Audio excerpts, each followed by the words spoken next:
We covered the Mini Arrows Orc faction for Onslaught in a video that you can see up there in the eye. Now that was an expansion for the Onslaught core set, which we reviewed in the video that's now up there in the eye. So this is an expansion to that expansion, Mini Arrows Expansion 1, and thank you to WizKids for sending it our way. The Mini Arrows may be an Orc faction at its core, but it is one that was built upon the idea of forging convenient alliances. And this set definitely brings in the allies for one of the most diverse sets we've gotten so far in terms of the more minor playable races in D&D. So without further ado, let's check out our new Mini Arrows recruits.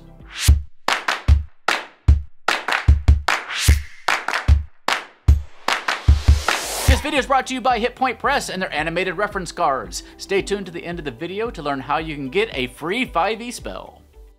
The Mini Arrows are the premier melee faction in Onslaught. They generally want to get in close and dish out the damage. So let's see if this set reinforces that game plan, starting with Sarzumina, the half-elf phantom rogue melee attacker. One important factor to consider with your melee combatants is them being able to reach their targets effectively, and Sarzumina's Ghost Walk will help her get the drop on her foes even when there's something blocking the way. Then she can attack with her Kukri, poison her foes, and then even get in some extra damage perhaps with a sneak attack. Her level up cards give her additional damage to deal out or grant her some sustain. With the look of this figure, I think you can make it quite a few different races if you want to. A Changeling, a Genasi, a Yuan-Ti, a Gith, a Shifter. Feel free to be creative with it. Next up is Phaonin, the Triton Aberration Wizard Vanguard. How often do you see wizard tanks? She's able to ignore minor attacks with her Arcane Ward, dispel conditions from her allies, and slow foes at range with her Ray of Frost. It's that Arcane Ward though that really lets her shine, especially once you level up by moving adjacent to her enemies. Then she can get an offensive boost with her Arcane Ward, or she can share it with an ally. Also, what a gorgeous Triton mini! I can't recall ever seeing an official female Triton mini before. This is Thurkir the Wise, the Lizardfolk Archfey Warlock Tactician. Thurkir can grant allies invisibility, though not very frequently. It's still a great way to keep your squishier glass cannons alive. Thurkir also has a number of ways to stay alive themselves, with their beguiling aura giving them an AC boost and protection from adjacent enemies, and Misty Escape to quickly get out of dodge. They can also instill fear to keep those scarier foes at bay. Also, what a fantastic and colorful Lizardfolk mini, truly. And finally, we have Dirmid, the Fairy Circle of Nature Cleric Healer.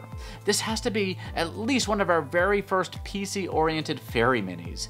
She can fly around the battlefield, spotting enemies and healing friends from range, though on a long cooldown. Her basic ranged attack actually targets allies and gives them a whopping +5 to hit with her basic attacks, ensuring that those melee swings actually hit.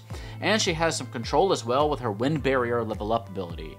There's really only so much you can do with a fairy mini, considering how small it is, but this one's quite good in my book. Man, it is just cool set after cool set with Onslaught. These unique race class combo minis really just do it for me. This set definitely feels like a way to offer some support to your melee fighting crew in the Mini Arrows. Here you can see them all together.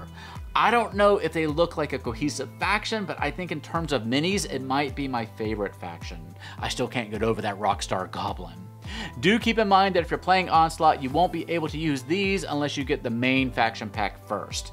If you're just here for the minis, and I'm sure some of you are, then just go nuts and buy whatever you want. You know what I'd like to see? I'd love to see a little bio or flavor given to each of these characters. So much love went into their design. Even if it was just like an online blog or something, a little creative write-up could add a ton of personalities to these minis that are just itching for a story. Before we wrap up, we have another new 5e spell to add to your collection. First, pick up this deck here from Hit Point Press, Spellcraft Volume 1. It features cards with unique animations on one side and a place on the back to write in your own spell details, and we are giving you unique spells for all of them. Today we have Conjuration of the Cursed Fire. Ignite 3 logs with a purple spectral flame, and then you can hurl them at your foes, or use them to set up a nasty burning trap. Either way, it is gonna hurt.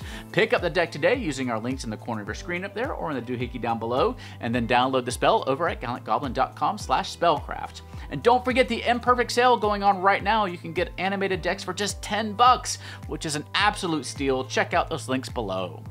The Mini Arrows Expansion 1 pack is available now for between $35 and $40, and this is the last mini expansion I currently have for Onslaught. We do have a scenario pack that I will talk about at some point, but I think The only other mini set that's currently announced is the Froghemoth pack, which includes a very interesting looking modular Froghemoth mini, plus some bullywugs and a sea hag and a naga. It is hitting store shelves in October, and of course we'll be covering it here the moment we get it. So be sure you're subscribed so you don't miss that. You can pick yourself up a Kobold or 7 over at HeroPlus.com, and you can follow us on social media at one of these links or at the ones down below. I am still waiting for that app that will let me update all 25 social media sites at the same time. But for now, stay safe, have fun, love each other, and I will see you next time at the Gallant Goblin.